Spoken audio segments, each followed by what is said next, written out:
সুপ্রিয় দর্শক, আসসালামু আলাইকুম।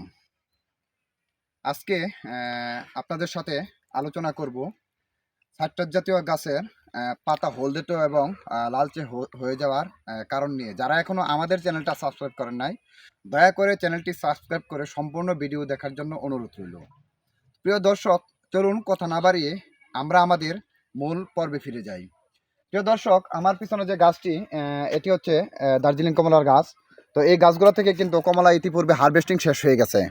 তো দর্শক, গাছ থেকে ফল হারভেস্টিংয়ের পরে প্রধানত যে কাজটি করতে হয় সেটি হচ্ছে গাছের যে অবাঞ্ছিত ডালপালা বা আগাছা, যেগুলো আসলে গাছের ফলন ধরবে না বা ওয়াটার শাকার, এগুলো আস্তে আস্তে কিন্তু গাছ থেকে পরিষ্কার করতে হবে এবং তারপর কিন্তু গাছের গোড়ায় পর্যাপ্ত পরিমাণে খাবার দিতে হবে।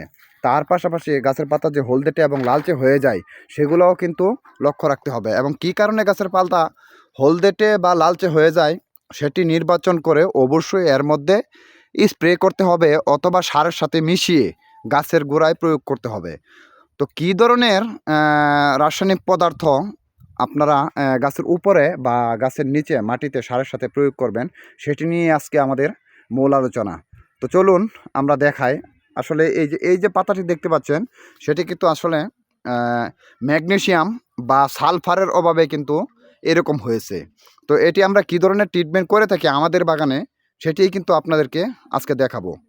এরকম কিন্তু প্রায় গাছে দেখা যায় যে ম্যাগনেসিয়াম সালফারের অভাবে পাতা কিন্তু হলদেটে হয়ে গেছে এবং কি এক এক সময় দেখা যায় যে গাছ কিন্তু আস্তে আস্তে উপর দিক থেকে শুকায় কিন্তু গাছ মারাও যেয়ে থাকে। এতে কিন্তু গাছের যে ফল কিন্তু কমে যায় আংশিকভাবে, গাছের কোনো বৃদ্ধি হয় না। আস্তে আস্তে পাতাগুলো হলদেটে হয়ে পাতাগুলা গাছ থেকে কিন্তু ঝরিয়ে দেয়। দেখতে পাচ্ছেন যে পাতাগুলা কিন্তু হলদেটে হয়ে গেছে। এটা কিন্তু আসলে ম্যাগনেসিয়াম সালফারের অভাবের কারণে হয়েছে। এই যে দেখেন,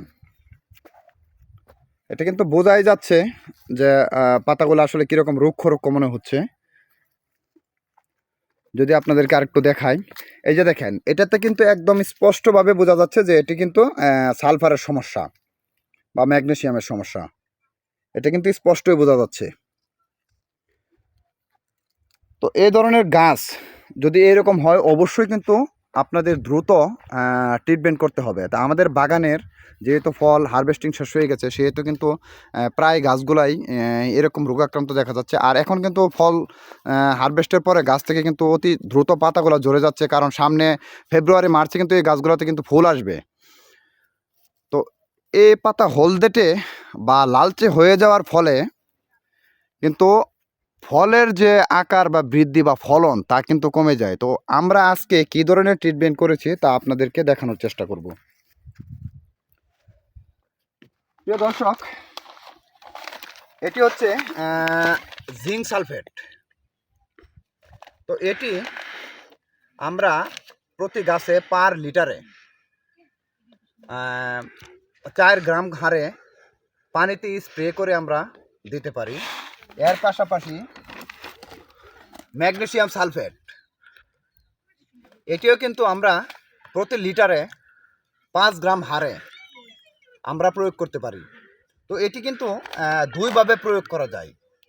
এক হচ্ছে আমরা যখন রাসায়নিক সার প্রয়োগ করি, সারের সাথেও কিন্তু এটি প্রয়োগ করা যায় মাটির নিচে। আর তাছাড়া এটি কিন্তু মাটির উপরে বা গাছের উপরেও কিন্তু স্প্রে আকারে প্রয়োগ করা যায়। তো অনুমোদিত মাত্রায় এটি আমরা প্রতি পার লিটারে 4 গ্রাম হারে স্প্রে করব। আর এটি আমরা যেটি ম্যাগনেসিয়াম সালফার সেটি আমরা পার লিটারে 5 গ্রাম হারে প্রয়োগ করব। তো অবশ্যই আমাদের আরেকটা জিনিস খেয়াল রাখতে হবে, আমি বরাবরই ভিডিওতে বলে থাকি যে স্প্রে করার সময় হচ্ছে পরন্ত বিকেলবেলা, কারণ বিকেলবেলা স্প্রে করলে গাছের কিন্তু সঠিক কাজে লাগে। আর এখন যেহেতু শীতকাল, যেহেতু কুয়াশা পড়ে, সেই দিকটাও আমাদেরকে খেয়াল রাখতে হবে যেন কুয়াশার পানিতে যেন এটা ধুয়ে না যায়।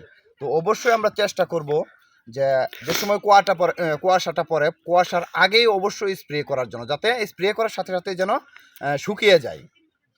তো প্রিয় দর্শক, দেখা হবে নতুন কোনো ভিডিওতে নতুন কোনো আলোচনা নিয়ে। সে পর্যন্ত সবাই সুস্থ থাকুন, ভালো থাকুন। আল্লাহ হাফেজ।